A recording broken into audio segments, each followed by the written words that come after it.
All right, guys, welcome back to my backyard. We're going to keep going through this I Love Me binder. Just to let you guys know, my entire career as a U.S. Navy SEAL is in this binder. All of these certificates, all of these diplomas, these come from courses of instruction that I graduated from, and each one of them holds a tremendous amount of memories in my mind. So this is just a fun little conversation, going back through what it was like to be a SEAL. I don't know that anybody's ever done this before, but we're doing it. I got a good one for you here on this episode. This one right here. Certificate of Graduation, Survival, Evasion, Resistance, and Escape. This is called SERE school. You guys ever heard of SERE school? Yeah, it was brutal. Now, what made SERE school interesting for me, this was actually the last course of instruction that we had to graduate in the training pipeline that's called SQT, SEAL Qualification Training. We'll talk more about SEAL Qualification Training later. But this was the last course of instruction. Every SEAL has to go through SERE. All right? Now, what's interesting about this is I actually almost lost my career during this course of instruction. I had already been through BUDS, 6 months of SEAL qualification training. This is the last thing I had to complete in order to get my Trident and go to my SEAL team. Almost lost everything here for a stupid reason, in my opinion, but I'll tell you the story.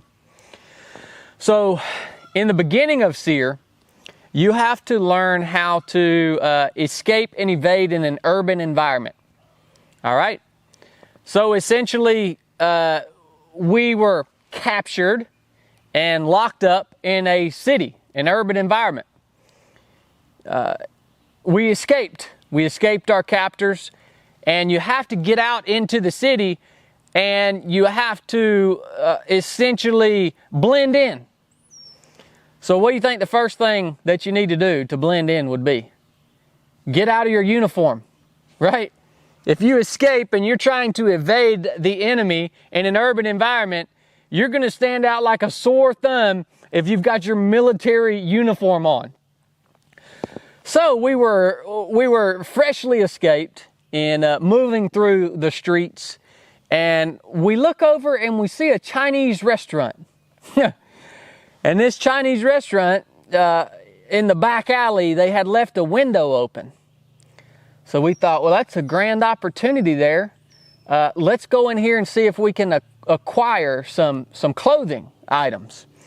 So we slip in that back window, we get into this Chinese restaurant, and we make our way to the locker room. And what do you think's in the locker room? A bunch of clothes, right? A bunch of Chinese restaurant worker clothes. This restaurant was called the Rice King. And so we got us a full out Rice King uniform. We took their clothes and we changed out. And we sneaked back out the window and get back into the streets. And here now we've got regular clothes on. We're out of this uniform, and we make our way to our objective point and actually finish the evolution without becoming recaptured because we were able to blend in. And we thought we had done a really, really good thing.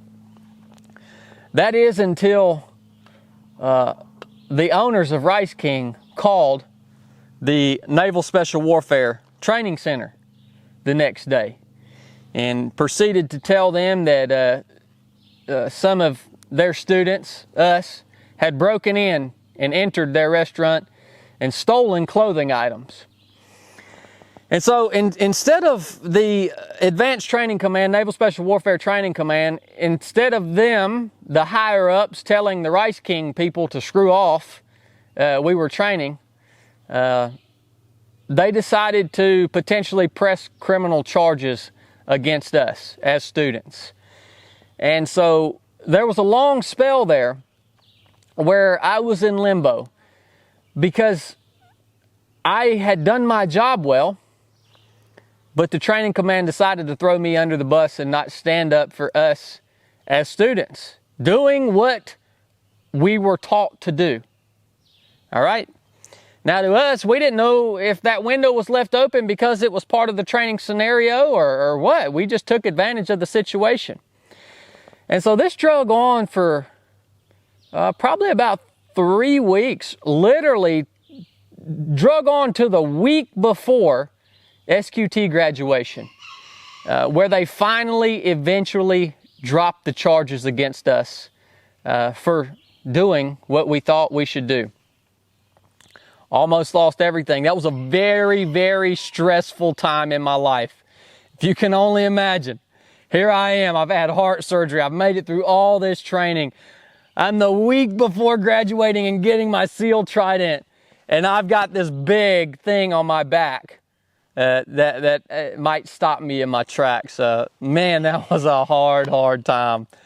Other than that, man, SERE training was a brutal course of instruction. Once we learned urban survival, we actually went into a more of a remote survival scenario where they stuck us in a bus, like a box truck.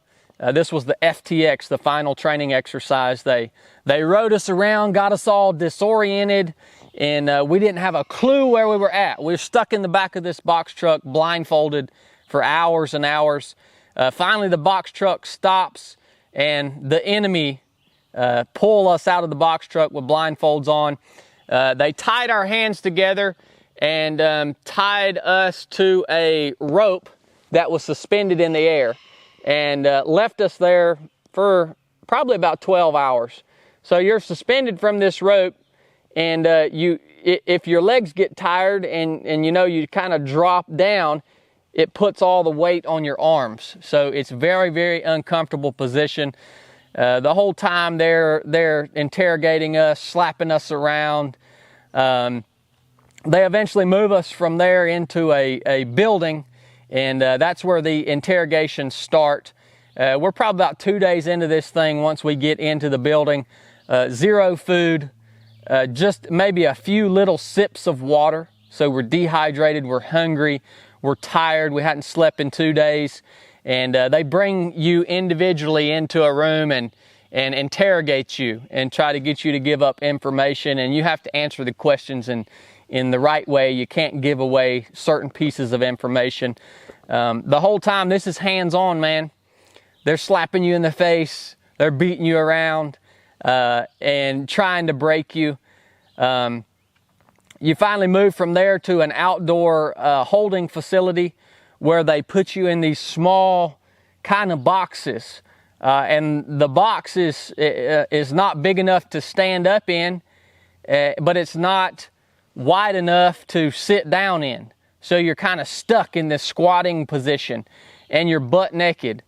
And I'll never forget, while we were in those boxes, the front of them was like a screen or a mesh, and they had a female SERE instructor come around and to do med checks on you. And she was actually part of the enemy, right? The enemy cadre. And just to demean you, they would make you turn around and show this female instructor your butthole. just to really demean you. This really happened. This really happened, man. And finally they get you out of those boxes and move you to another location, and then you have the opportunity to escape. So you learn how to pick locks, you learn how to get out of zip tie handcuffs and all these things. So we got out of our restraints, we escaped from the complex, we escaped the enemy, and we went out into the desert.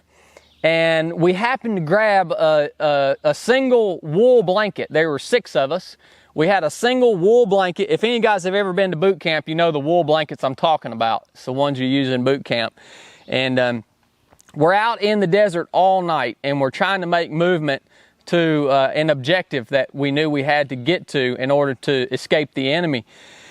And the whole time, the enemies are running patrols up and down the roads. They're looking for you. They've got flashlights. You have nothing. We had a wool blanket. That was it. And I'll never forget that night, because at one point we decided, again, hadn't eaten at this point for probably 4 days. Very limited water, almost zero sleep.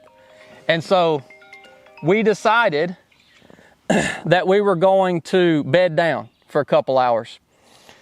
And the ground in the desert at night, well, at night the desert gets extremely cold, and the ground sucks the heat out of you. And so we're laying on the ground in the desert, and I swear I like to froze to death that night. I like to froze to death trying to stay warm out there. Finally, right around sunset, we got up, or sunrise, we got up, moved again, made it to our objective. And this is the best part.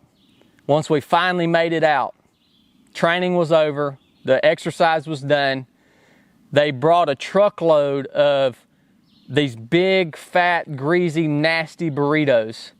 All right, they came from a shop right down at the end of the Strand called Don Poncho's. Some of y'all probably know where Don Poncho's is.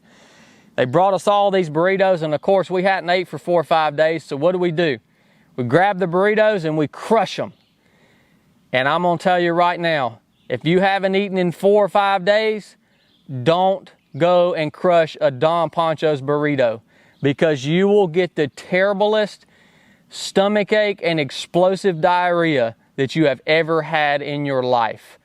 So they hold us there at the end of training for about a day just to monitor our health, make sure nobody's really out of whack because of the stress that the training puts on us. And we just all sat around and moaned about our belly aches and used the bathroom about every 15 minutes. And that was the end of SERE school. I was glad to get that one behind me, because the very next thing after that was graduation, SEAL qualification training. There's a certificate there. I'll talk about that on the next video. Hope you guys enjoyed hearing about SERE school. Enough said.